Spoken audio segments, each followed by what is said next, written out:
Oh,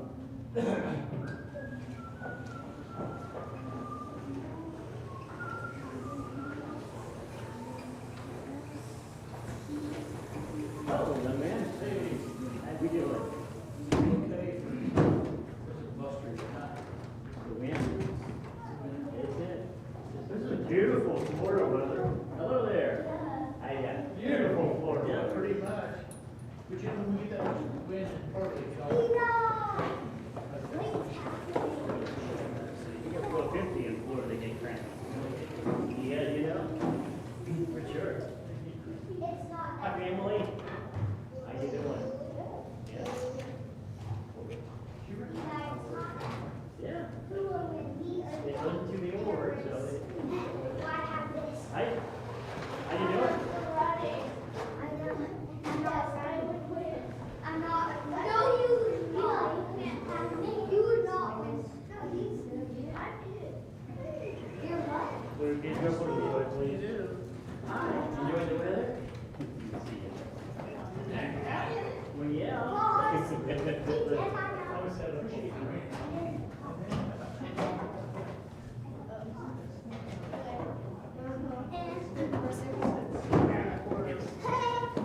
Or you get Friday and then again Saturday, maybe like Sunday morning. Loose, no. Actual stop signs. You'll never catch me. All I have to do is sit. Yeah. There you go. All I have to do is keep doing. Counting down the days, aren't you? I am. Hey, how are we doing? I told it was Hi. a person you might know. Dude. I'll be in trouble. No, I'm not. Yep, I'm not running. I don't have to. No, you're not running. You're jogging. I'm speed walking, which is a type of walking. This is speed walking. This is a type of walking. Yeah. How we doing?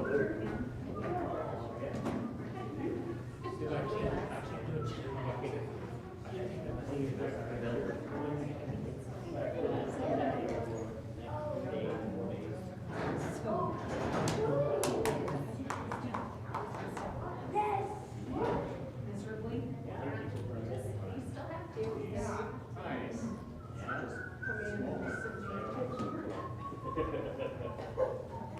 Hey, kiddo. How we doing?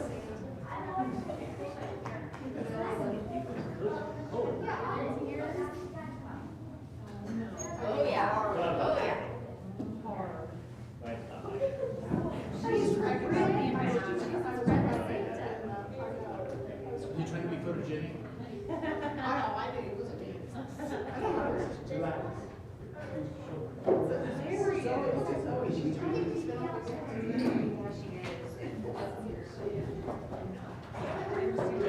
we doing? See ya.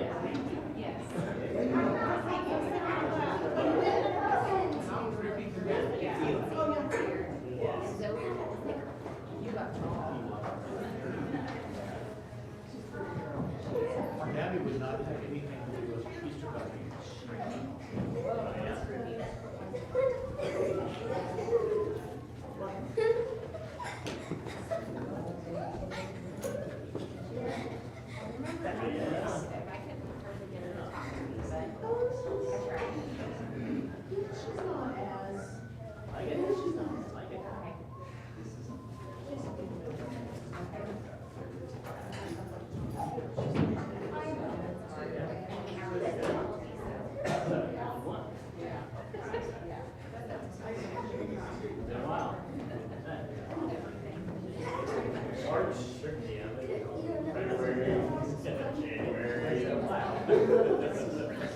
That's only one. I'll take it.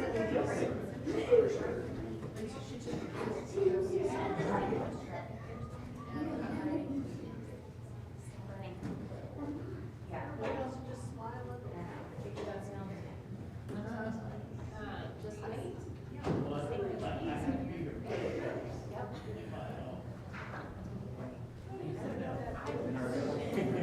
It's hard to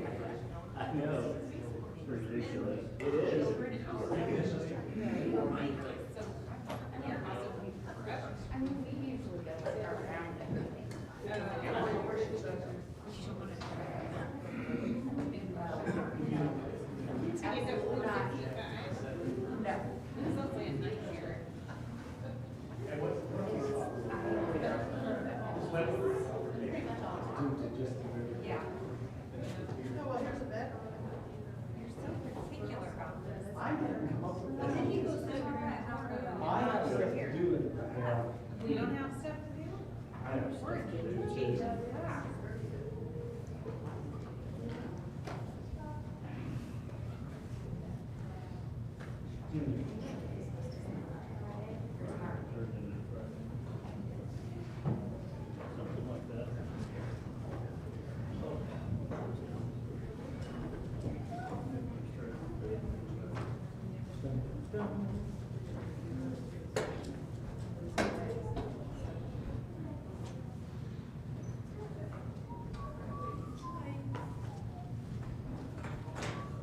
Hello, Randy.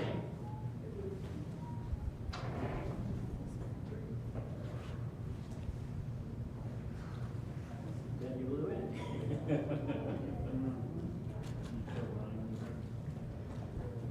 Not that I know of. I guess. Something. No.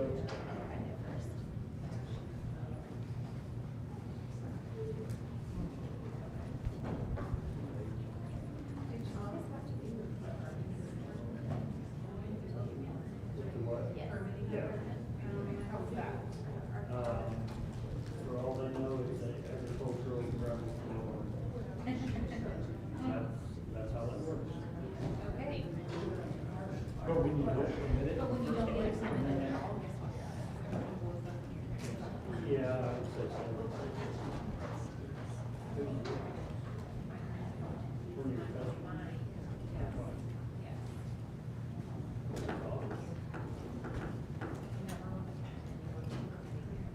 They're a blast.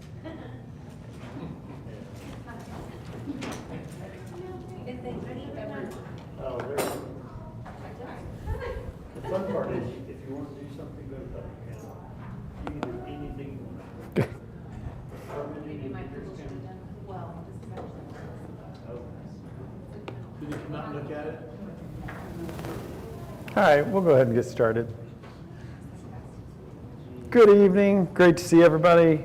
We finished 13. We got into a little bit of 14. What? What was so funny? Well, we read through verse 7 of chapter 14, but we're going to not backtrack, but kind of just, anybody have anything before we officially close the door on 13 that they want to bring to light? And then we'll get into 14. Nothing? Well, so I just have a little bit. So 13 and 14, it was just interesting reading those together, that at the end of 13, Peter professes his commitment, and Jesus tells him he's going to deny him. And then right after that, Jesus goes into, let not your hearts be troubled. So he knows that he just delivered a blow to Peter, and that this whole thing is just confusing to everybody. But then he tries to, soften it. I appreciate that word there. I wrote, Jesus eases their anxiety, and he goes back to first principles. Believe in God, believe also in me. And I just thought that was an interesting transition for him to care for them in the moment enough to say, I know you don't get all this. And Peter, I appreciate you in that commitment that you're with me, but you're going to deny me. And then to just go into, but believe in God, believe also in me. And then he kind of gives them a case as to why they should do that. So as we get started tonight, I want to just, I know we tend to just break up the chapter, but I want to read, I think we'll get through verse 14 tonight. So I want somebody to read 1 through 14, if you would, please. And whoever's reading just out of the book, so we can all follow along. So whoever makes eye contact. Carrie, you made eye contact. Do you want to read? Through what? 14, 1 through 14. Okay. Thank you. Let not your hearts be troubled.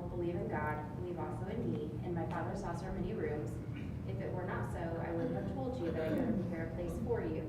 And if I go and prepare a place for you, I will come again and will take you to myself, that where I am you may be also. And you know the way to where I am going. Thomas said to him, Lord, we do not know where you are going. How can we know the way? Jesus said to him, I am the way, and the truth, and the life. No one comes to the Father except through me. If you had known me, you would have known my Father also. From now on, you do know him and have seen him. Philip said to him, Lord, show us the Father, and it is enough for us. Jesus said to him, have I been with you so long, and you still do not know me, Philip? Whoever has seen me has seen the Father. How can you say, show us the Father? Do you not believe that I am in the Father, and that the Father is in me? The words that I say to you, I do not speak on my own authority, but the Father who dwells in me does his works. Believe me that I am in the Father, and the Father is in me, or else believe on account of the works themselves. Truly, truly, I say to you, whoever believes in me will also do the works that I do, and greater works than these will he do, because I am going to the Father. Whatever you ask in my name, this I will do, that the Father may be glorified in the Son. If you ask me anything in my name, I will do it. Awesome. Thank you. I figured rather than break it up, let's kind of read it in totality and now go back and kind of go through it, not line by line, but maybe thought by thought. So, again, Jesus goes back to that first principles and eases their mind. Let not your hearts be troubled. Believe in God. So you guys in my presence have always believed in God. Now believe in me. And then he gives them this reasoning. In my Father's house are many rooms. If it were not so, would I have told you that I go to prepare a place for you? So again, that comfort that I am going to, this isn't a forever thing that you cannot go with me. I'm going to prepare, and if I'm going to prepare, I'm going to come back to take you there with me, that where I may be, you may be also. And then he finishes it and says, and you know the way where I'm going.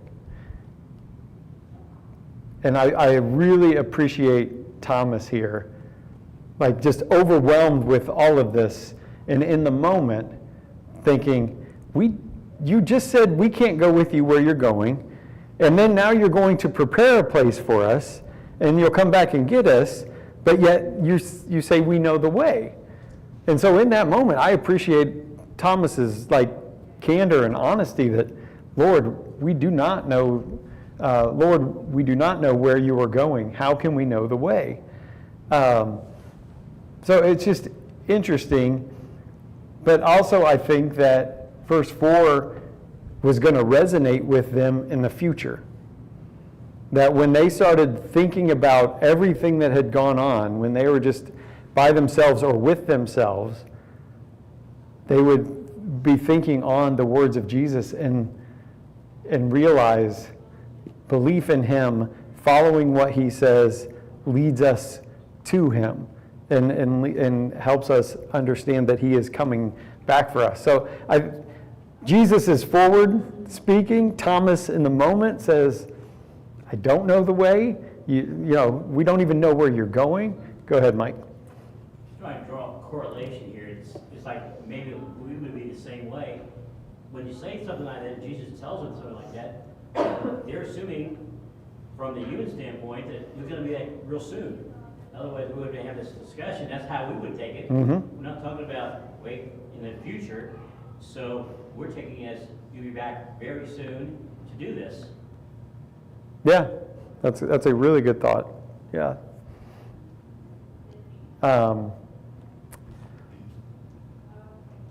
So yeah, anything else up through those, verse 4 or verse 5 there, that's stuck out to you?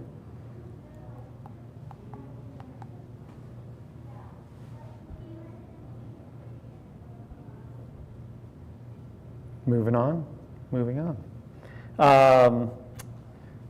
So yeah, Thomas says, Lord, we do not know where you are going. How can we know the way? And then Jesus says in verse 6, I am the way, the truth, and the life. No one comes to the Father except through me. That's a pretty bold statement, right? But it also affirms the fact that believe in God, believe also in me. Again, it supports that this whole argument, or the whole thing of Jesus is who he says he is. And if you want to know the way to the Father, I am the only way for you to get there. And he said something really similar to this in John 10. When he said, enter through the gate. Mhm. I am the gate, and that's the only way to salvation. Yeah. It's not the first time he said something this shocking. Yep. And limiting, that it's not, there isn't multiple ways to the Father. It is, no one comes to the Father except through me. Again, it's through him. That is the only way we can have access to the Father. And that again, emphasizes and solidifies what he said before that. I am the way, the truth, and the life. Yeah, he didn't say that he would show us a way. He said that he showed us the way.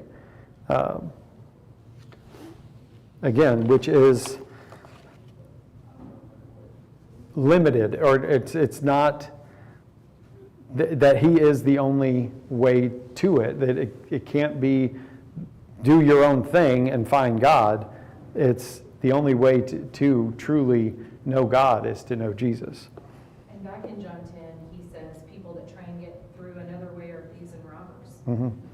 Again, a bold statement to say, you might have a sincere heart, but if it's not through Jesus, you're a thief and a robber. Ugh. When I had done, was preparing the lesson for the way, the truth, and the life, I just noticed at the end of chapter 13, following into the beginning of 14, how many action verbs there were. So you're supposed to love one another, you're supposed to follow me, you're supposed to believe, you're supposed to know, just a lot of these action verbs. And it's so, to me, it just made me realize and just stop to think, he's trying to get them to understand that it's not, we're not going to be in one place. We're not going to be stationary in our if you will, our belief system, our thoughts. They're going to continue. They're going to keep on going. You're going to need to do all these things. Yeah, and it's, from what you were saying there, it's not passive. Right. Yeah, we can't be passive and accomplish this. It has to be something active and constantly learning. But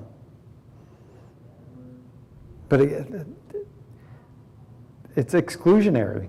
No one comes to the Father except through me. And that's not what the world wants us to believe, or what Satan wants us to believe. It's you believe what you believe and you're okay as long as you believe it. That is completely contrary to what Jesus says here. Or a lot of them might agree with that. You have to go through Jesus, but God is love, and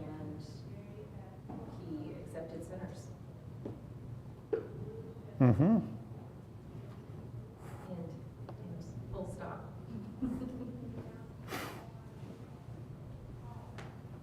He says, don't judge. So many contextual things in those statements, right? Yes. Oh, well, and also that contrast of that Jesus is that love, whereas the God of the Old Testament is harsh and punishing, and that is why that's why we can go to Jesus and it's all love and everyone is accepted. That is also contrary to what Jesus is saying here, because he is saying he and the Father are one. Where was it? In Exodus. I don't know that we're... I want to say Exodus 34. It's in my notes, and I don't think we're there yet. I think I jumped ahead in my notes. Thanks, Micah. Yeah, Exodus 34, 5 through 9, where God is talking to Moses, and he says, I am patient and I am loving, but I do judge the guilty, and that will last for generations. So the God of the Old Testament is the same as Jesus in the New Testament, is not something more inclusive, just because Jesus is love. All right, let's see. We talked about through me. All right, anything else there before we go to 7? So again, it's the whole sentence from Jesus here is, I am the way, the truth, and the life. No one comes to the Father except through me. If you had known me, you would have known my Father also. From now on, you do know him and have seen him. So again, Jesus is just doubling down on the fact that he and the Father are one. And if you've seen me, you have seen the Father. Again, it's a bold statement for them, but I think he's trying to piece these last 3 years together in this final night to give them the whole picture, and knowing that they probably won't get it right here. But again, remember what I'm telling you. When things get hard, meditate on the time with me, and you can just see like these thoughts coming back to them, and then painting the picture of who Jesus was and where he is and how much he has shared with them, and it all coming together after they see who he truly is and what he goes through on the cross, and then through the resurrection to totally solidify everything that Jesus had told him to that point. But again, it's that if you had known me, you would have known my Father also. And so from now on, you do know him. So he's giving them that assurance, that confidence, that from now on, you do know him and have seen him. So, Ed, go ahead. It takes me back to chapter 3, and at the beginning of chapter 3, Nicodemus, he's coming to Jesus at night, and he says, I know that you are a teacher come from God. So even earlier on, very much so, those that were around, I know. And he's trying to bring it back home to them again. You know. Mm-hmm. And building upon that. Just continue to build on that, and that not just me, but you have seen the Father when you have seen me. So then I love, so both Thomas and Philip here, I just really appreciate their vulnerability to Philip in verse 8. Philip said to him, Lord, show us the Father, and it is enough for us. So again, on the heels of seeing no one comes through the Father, or hearing no one comes to the Father except through me, if you had known me, you would have known my Father. From now on, you do know him and have seen him. And Philip says, show him to us, and it is enough for us. Again, that it's Philip's in this physical, no, we know you, we've seen you, show us the Father in the same form. And that's not what Jesus was driving at. Anything else on, and I put Philip, and all of them didn't fully understand what Jesus was telling them there. Anything else on Philip's? So why do you think Philip requested to see the Father?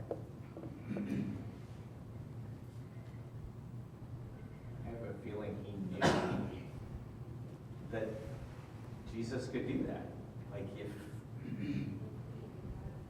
I believe you, right? I believe in you. I believe in the Father. I see you. Show me the Father. Yeah. That's kind of where I have come from. Well, I think too, in all of this confusion, that was a way to end it, to give us a concrete, here is the Father.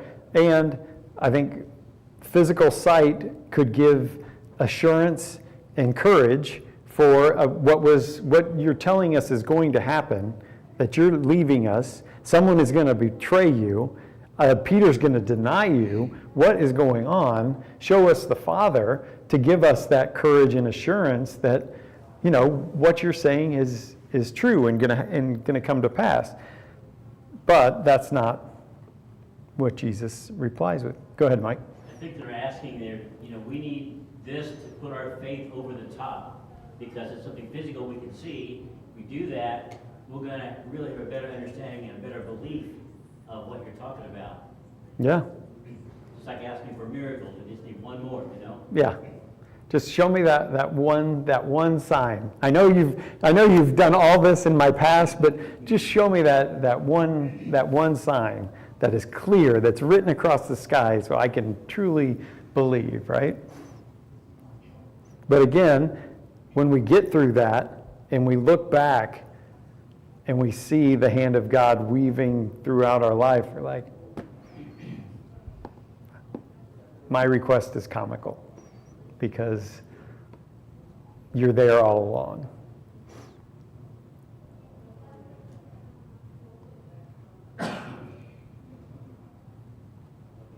All right, so let's get into the response of Jesus here. Have I been with you so long, and you still do not know me, Philip? Is that harsh, or are we reading more into it?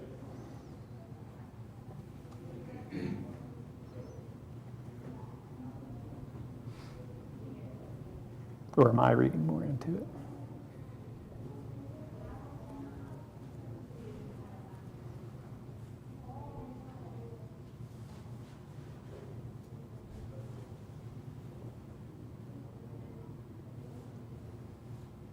I think it's frustration. I don't think it's harsh, it's just frustration. Mm-hmm.